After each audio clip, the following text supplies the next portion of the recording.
दोस्तों नमस्कार, मैं कैलाश बंसल आज फिर एक ऐसी जानकारी लेकर आया हूं जो आप लोगों को सोचने के लिए मजबूर कर देगी कि ये भी तक ज़रूर देखें, क्योंकि जब तक आप पूरी वीडियो नहीं देखेंगे तब तक आप समझ नहीं सकते कि जो आज परिस्थिति हमारे साथ है वो क्यों है। तो आइए जानते हैं कि पैसे का फ्लो, किसका फ्लो, पैसे का फ्लो किधर से किधर की तरफ है। दोस्तों आज मैं आपसे बात करूँगा टेक्नोलॉजी, बदलाव, पैसा, आप और मैं। आइए इसको इस तरह समझते हैं कि अगर आप लोगों ने देखा हो, पढ़ा और महसूस किया हो या बुजुर्गों से सुना हो कि पुराने ज़माने में हम लोग मिट्टी के बर्तनों का इस्तेमाल करते थे। अब किसी के दिमाग में ये विचार आया कि कुछ बदलाव किया जाए और उन्होंने मिट्टी की जगह कांसे के बर्तन बनाने शुरू कर दिए और उन्होंने उन संपन्न लोगों को जो कांसे के बर्तन खरीद सकते थे उनके बीच में उसको बताना शुरू किया कि ये इसके फ़ायदे बताने शुरू करे। फ़ायदे में जैसे मिट्टी के बर्तन टूट जाते हैं, कांसे के बर्तन टूटेंगे नहीं, साफ़ सफाई में आराम रहेगा, खाना पौष्टिक रहेगा। तो उनका वो कारोबार चल निकला। और जब उनका वो कारोबार चल निकला तो उन्होंने अपने रिश्तेदारों को, यार दोस्तों को, सबको उस कारोबार में लगा दिया। तो ये बदलाव, एक टेक्नोलॉजी का बदलाव एक ये है। इसी के बाद किसी और को लगा, महसूस हुआ कि यार कांसे के बर्तन जो है महंगे पड़ते हैं, कॉस्ट के हिसाब से वजनी होते हैं, तो कुछ और उन्होंने बदलाव किया। बदलाव करने का फिर आए तांबे के बर्तन हैं। तांबे के बर्तन थोड़े हल्के होते थे, थोड़े पैसों में कम होते थे और उसके जो है मार्केट और ज़्यादा बढ़ गई। जब कॉस्ट कम हुई तो ज़्यादा लोग पहुँचना शुरू हो गया। फिर किसी और को बदलाव सूझा, उसने उसके कॉस्ट को कम करने के लिए पीतल के बर्तनों का ईजाद किया। तो पीतल के बर्तनों से और ज़्यादा उसके मार्केट के अंदर पकड़ बढ़ने लगी और ज़्यादा लोगों के पास पहुँचने लगी। फिर किसी और ने बदलाव किया, टेक्नोलॉजी के अंदर बदलाव किया। तो बदलाव करने का फिर पीतल के बर्तनों का आ गया एल्युमिनियम के बर्तनों पर। एल्युमिनियम बर्तनों को उन्होंने ईजाद किया तो एल्युमिनियम बर्तनों से और ज़्यादा पहुँच लोगों के में आने लगा। उसके बाद आया स्टील के बर्तन। स्टील के बर्तन आप देख रहे होंगे आज आपके हमारे सबके घर के अंदर, चाहे वो किसी भी लेवल का आदमी हो, हर एक के घर के अंदर स्टील के बर्तन मिल जाते हैं। इसके बाद फिर किसी ने बदलाव किया, फिर उसके बाद आया प्रेशर कुकर का टाइम। तो इस तरह आप देखेंगे कि एक एक करके जो टेक्नोलॉजी बदलती गई, टेक्नोलॉजी के साथ साथ ही ये चीज़ें भी बदलती चली गई और हम उनका इस्तेमाल करना शुरू कर दिया और देखना शुरू कर दिया। अब इसको दूसरे उदाहरण से भी कुछ समझेंगे कि पिछले ज़माने में ज़मीन जो हुआ करती थी वो जो है खरीदी नहीं जाती थी, वो आपको सरकार से मिला करती थी कि जंगल खड़े हुए हैं, इनको आप काट के साफ़ कीजिए और जो जितनी जंगल इस्तेमाल करेगा उसको कर देना पड़ेगा, जो कर का रूप लगाने के रूप में देना पड़ता था।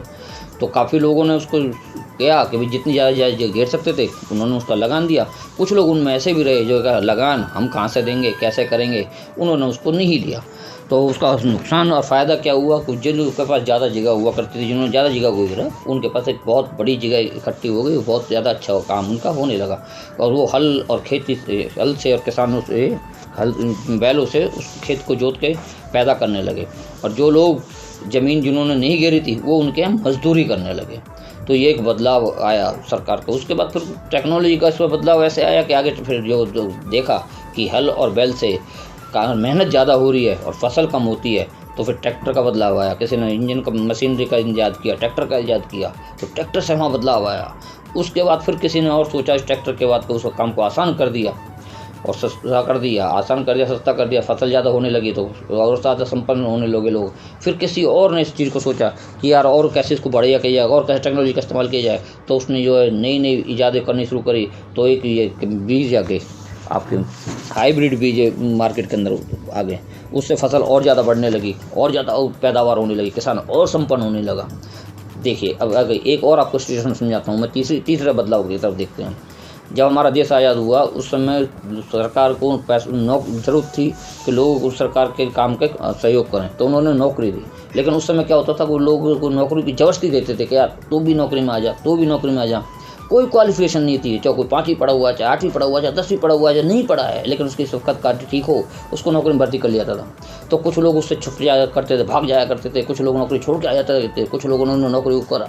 और जिन्होंने भी नौकरी को करा उन्होंने अपने साथ साथ अपने रिश्तेदारों को, परिवार को, सबको उसके अंदर नौकरी के अंदर रख लिया। जिन्होंने नहीं की उन्होंने क्या करा, वो कुछ भी नहीं करे, वो आज भी कहीं ना कहीं काम इधर उधर कर रहे होते हैं।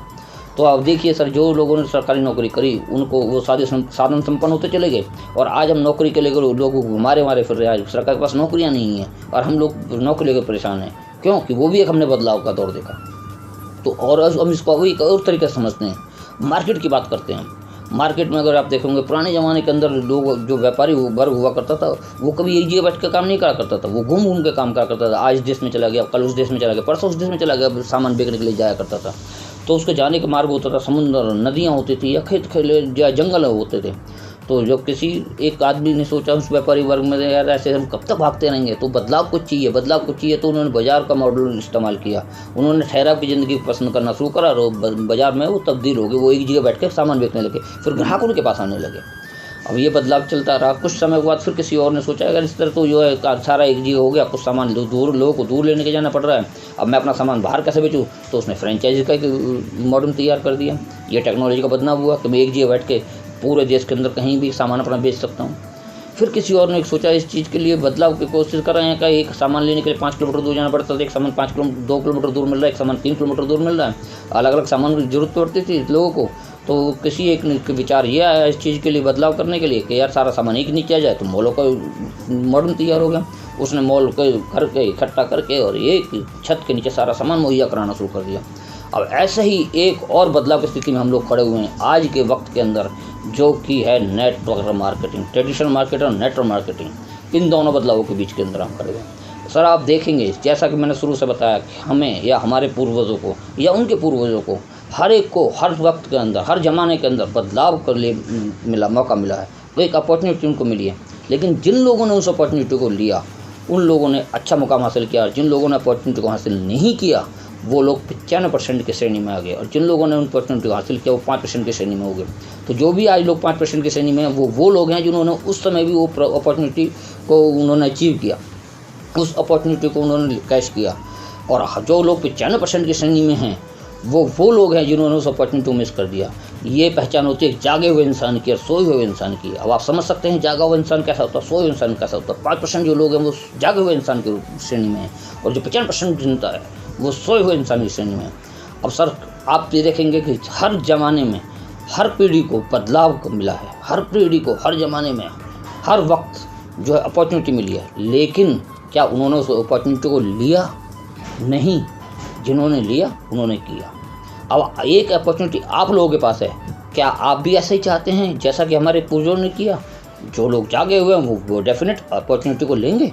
जो लोग सोए हुए हैं, जो आज भी सोए हुए हैं, वो अपॉर्चुनिटी को मिस कर देंगे। वो फिर कहेंगे ना ना ना, ये ना आज इस काम में नहीं हो रहा। शुरू से हर काम में ज़माने से चला आ रहा है। ना कहने की बीमारी हमारे हिंदुस्तान के अंदर बहुत पुरानी बीमारी है सर दोस्तों। आज हमें इस बीमारी से लड़ने की ज़रूरत है। अगर जो आप लोग मेरी बात से सहमत हैं और कुछ करना चाहते हैं और आप जागे हुए हैं, 5% की श्रेणी में हैं, तो बताइए सर कौन कौन लोग इसमें इस श्रेणी में शामिल हैं? आप शामिल हैं? आप शामिल हैं? आप शामिल हैं? बताइए सर। Thank you. आज बदलती हुई टेक्नोलॉजी को यदि आप समझना चाहते हैं या मेरे साथ मिलकर आगे बढ़ना चाहते हैं, अनलिमिटेड इनकम पाना चाहते हैं, अपने परिवार के जीवन को बेहतर बनाना चाहते हैं, तो अपना नंबर कमेंट बॉक्स में ज़रूर लिखें। आपको भी सारे रास्ते बताऊंगा और हमेशा आपका साथ निभाऊंगा। धन्यवाद।